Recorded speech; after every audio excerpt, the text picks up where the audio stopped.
नमस्कार दोस्तों, कतीजा maths and English पाठशाला में आपका हार्दिक स्वागत एवं अभिनंदन करता हूं। मैं हूं संजय कतीजा और आज आपके लिए लेकर आया हूं घातांकों के नियमों पर आधारित सवाल, जो कि इस साल रीट 2022 के अंदर जो पूछा गया था सवाल, उसको मैं आपको हल करके बताता हूं घातांकों के नियमों के आधार पर। तो ये सवाल घातांक के नियमों पर ही आधारित था। जैसे कि यहाँ घातांक के नियम मैंने फिर से रिविजन के लिए लिख दिए हैं। जैसे कि एक ही घात m है इंटू एक ही घात n है, तो घातें आपस में क्या हो जाती है, जुड़ जाती है। अगर आधार समान है तो घातें जुड़ जाती है गुणे के अंदर, और भाग के अंदर एक ही घात m है बटे एक ही घात n है, घातें आपस में क्या हो जाती है, माइनस हो जाती है। जैसे भाग के अंदर घातें माइनस हो जाती है, इसी प्रकार घातों के ऊपर घात हो तो घातों में आपस में गुणा हो जाता है। जैसे कि एक ही घात m है और उसकी भी घात n है, तो एक ही घात m इंटू n हो जाता है।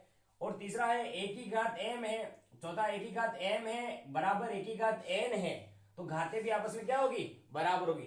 बराबर एक ही घात m इसके बराबर है एक ही घात n। अगर आधार दोनों तरफ बराबर है तो सीधी सी बात है उसकी घातें भी आपस में क्या होगी, बराबर होगी। ये इसका खास बात है, घातें भी आपस में इसकी बराबर होगी।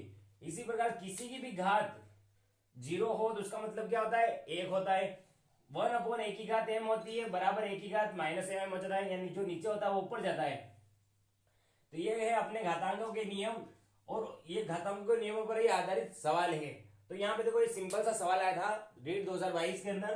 तो इसमें यहाँ है 3 की घात x प्लस 8 और 27 2x प्लस 8। अपन को x की वैल्यू फाइंड करनी है, यानी x का मान निकालना है। तो सिंपल सा था यहाँ पे, यहाँ 3, इसमें ये वाला नियम लगेगा, एक ही घात m है बराबर एक ही घात n है, आधार समान है दोनों तरफ, तो घातें भी आपस में क्या होगी, बराबर होगी। तो सिंपल सा है। ये जो 27 है इसको भी अपन को 3 बनाना पड़ेगा।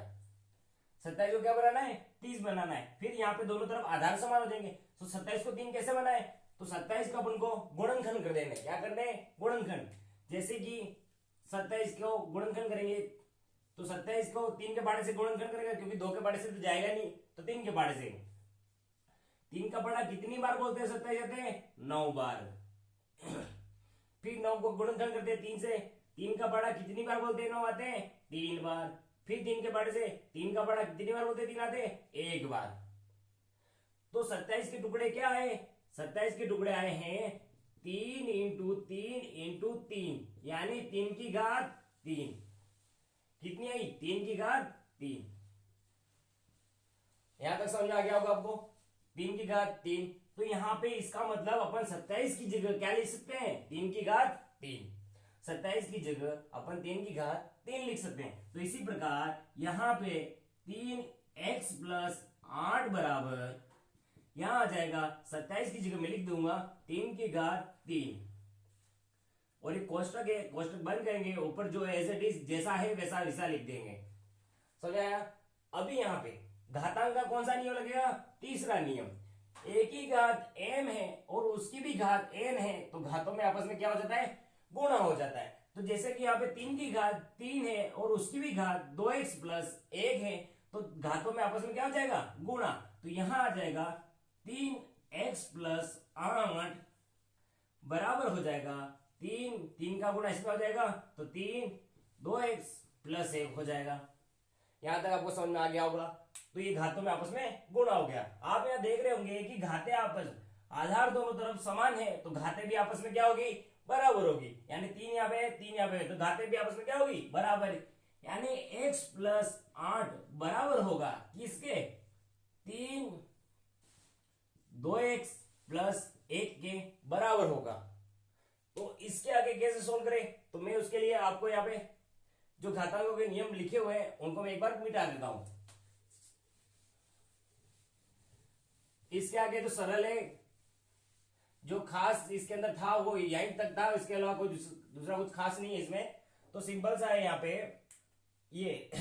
अब इस 3 का एक बार अंदर गुणा कर दे, x प्लस 8 बराबर 3 का गुणा 2 में किया तो कितना आया, 6x। इस 3 का गुणा इसमें भी होता है और इस 3 का गुणा इसमें भी होता है, पूरे के अंदर करना है। तो 3 का गुणा 1 में क्या आया, 3। अब ये क्या आएगा, ये आया है x प्लस 8 बराबर 6x प्लस का 3। अब जबकि x वाली वैल्यू निकालनी है तो x वाले को एक साइड ले जाते हैं और जो संख्या है उनको एक साइड ले जाते हैं। तो 6x को इधर लेके आ जाओ या फिर x वाले को इधर लेके चले जाओ, आपकी मर्जी, ऐसे कर सकते हो। तो ऐसे करते हैं, प्लस के 3 को इधर लेके आ जाएंगे तो क्या हो जाएगा, माइनस का 3, ये 6x और ये प्लस का 1x उधर जाएगा, क्या हो जाएगा, माइनस का x। 8 में से 3 गए, कितने बचे, 5। 6x में से 1x चला गया, ये x है, इसका मतलब 1x है, 6x में से 1x चला गया, कितना बचा, 5x। यहाँ पे x का गुणा हो रहा है, यहाँ पे क्या आ जाएगा, भाग में, तो 5/5 बराबर x, और 5 से 5 कट गया, कितना आया, 1, यानी x बराबर क्या आया, 1। ये इसका आंसर था, इसी साल जो रीड में क्वेश्चन दिया था इसका। तो इस एक स्टूडेंट ने कमेंट पे लिखा था, सर गुणांक अगर अलग अलग हो तो क्या करेंगे।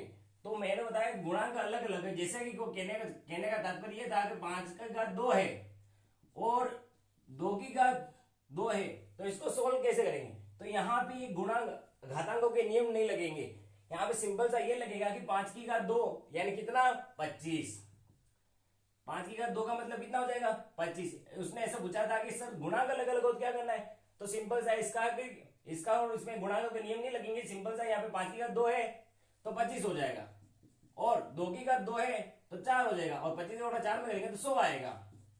ये इसका ऐसे ही सिंपल सा गुणा करना पड़ेगा यहाँ पे। तो इसी प्रकार के वीडियो के लिए बने रहिए दोस्तों। ये आपको जो मेरे द्वारा आपको समझाने की जो की गई कोशिश, अगर आपको अच्छी लगे तो लाइक करें, शेयर करें, सब्सक्राइब करें। मिलते हैं नेक्स्ट वीडियो में। आपके लिए लेकर आऊंगा बीजीय व्यंजक के बारे में। अगर और भी आपको अगर कोई सवाल में डाउट हो रहा है तो वैसे कमेंट के अंदर लिख दे, ताकि मैं आपको बताऊंगा। धन्यवाद, मिलते हैं नेक्स्ट वीडियो में।